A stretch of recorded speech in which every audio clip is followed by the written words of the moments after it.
this could actually cost Republicans the majority in 2024. This is what happens in the House when you don't have unity. As Kevin McCarthy said today, 99% of his conference supports him. This sort of angst and unhappiness and disunity has been brewing on the Republican side of the aisle in Washington for more than a dozen years.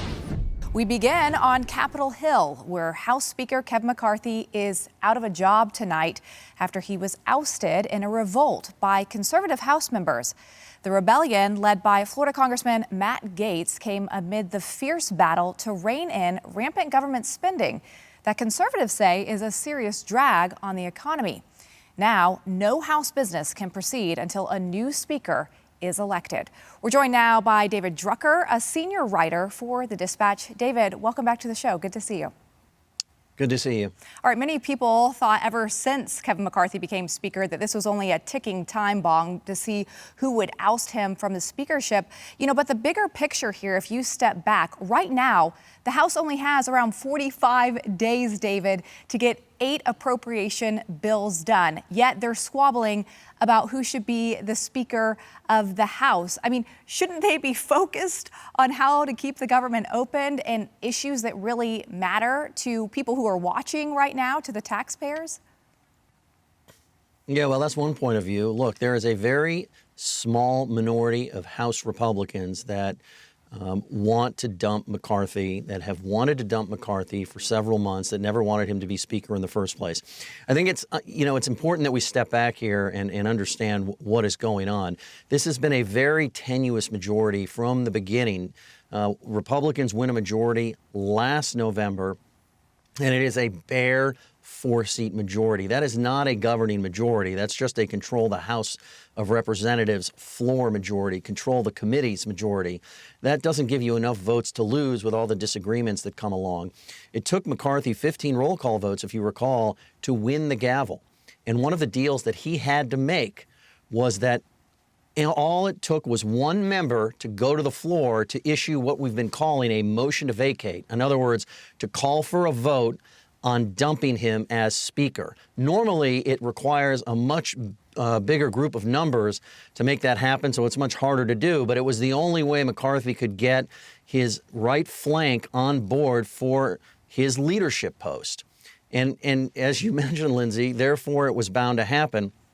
I think part of the problem here is that this small minority, when I say small minority, we're talking single digits here. We're not talking 25 conservatives, 50 conservatives. A vast majority of the majority wants to keep Kevin McCarthy in his post. I don't know that anybody else actually wants it if they can't keep him in his post, given what he's had to go through both to get it and, until recently to have a hold on it. And so I think that, while some people might wonder why they're not focused on spending and government funding and all of the issues that go into that, I think there's both politics on the Hill, but politics off the Hill. There's a lot of incentives for some members of the House to go against leadership, to go against the establishment. They're going to get rewarded by their voters at home. They're going to get rewarded by small dollar donations from across the country.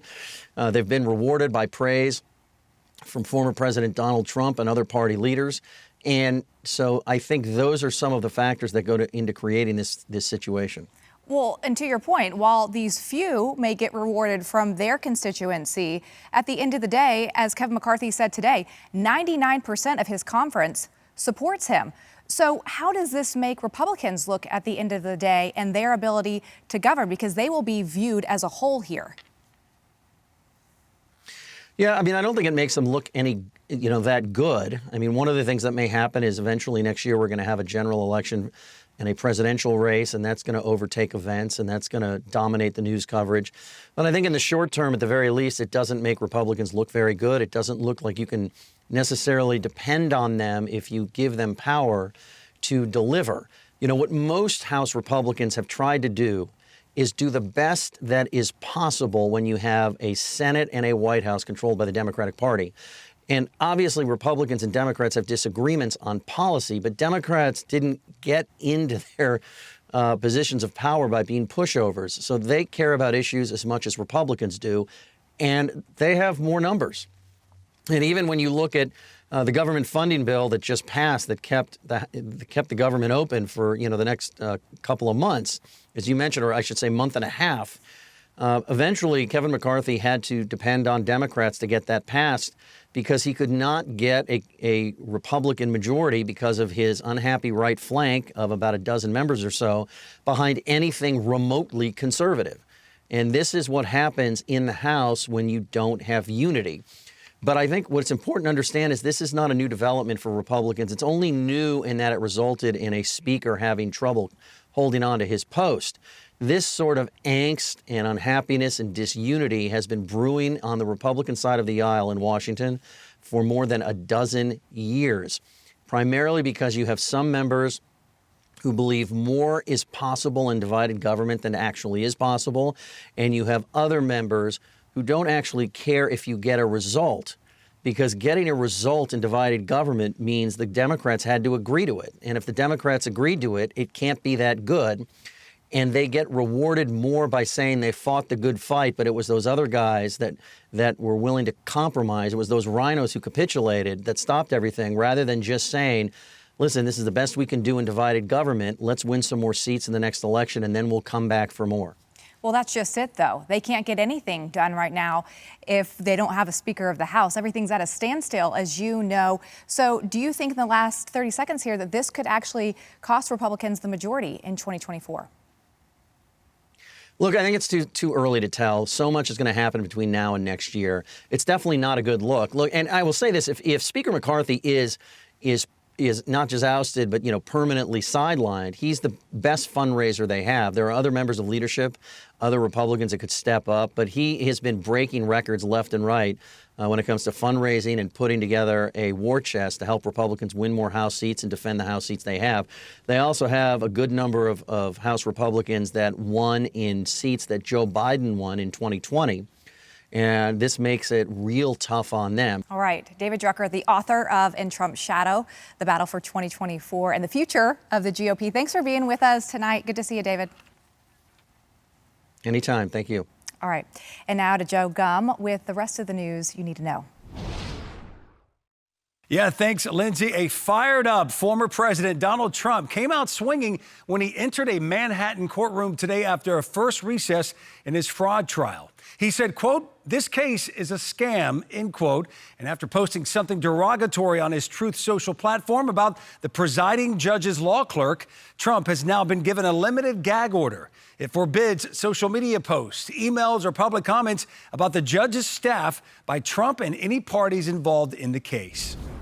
In the meantime, the Biden administration has announced a series of indictments and sanctions against 14 individuals and 14 companies across China and Canada relating to importing fentanyl. Law enforcement agencies, including Homeland Security and the DOJ, work together to bust what they call a major China-based syndicate.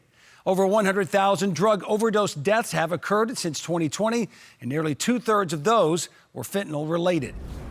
Texas Democrat Congressman Henry Cuellar has been carjacked at gunpoint by 3 men near his home in Washington, D.C. Carjackings this year in D.C. are nearly double what they were last year, so things are getting steadily worse. Capitol Police are investigating. No injuries were reported. A woman in San Francisco has been seriously injured after being struck by a car which launched her in front of a driverless robo-taxi. She was trapped under the autonomous car, and the fire department removed her using the jaws of life. The search is on for the driver of the first vehicle, who fled the scene. The rural Michigan community of Green Charter Township is saying an emphatic no to Chinese subsidiary Gotion's plan to build an EV battery factory on 270 acres of land in their midst. Goshen says it has no political ties to China, and the factory would bring more than 2,000 jobs to the area. They have tried hard to convince the community their company is not a spying operation by China. But many residents are resisting and actively trying to stop the project by using a November recall election to replace the Board of Trustees who approved it. Some disappointing news on the health front. After many decades of progress, the U.S. life expectancy rate peaked in 2014 at 79 years old. From there, it has steadily decreased even before the pandemic hit. The most recent data for 2021 was 76 years. A Washington Post study finds that increases in chronic illness such as diabetes, liver and heart disease are primarily responsible. Charlotte Sena, the 9-year-old girl who went missing in New York's Moreau Lake State Park last Saturday, has been found safe. She was abducted while riding her bike. A suspect is in custody after police used fingerprint technology to trace him. They subsequently found his residence and found Charlotte in a closet there. And finally, the United Nations Security Council has approved a security mission to help battle the violent gangs who have taken over the capital of Port-au-Prince in Haiti. Haiti's foreign minister says the mission is, quote, a glimmer of hope for the people that for too long have been suffering, end quote.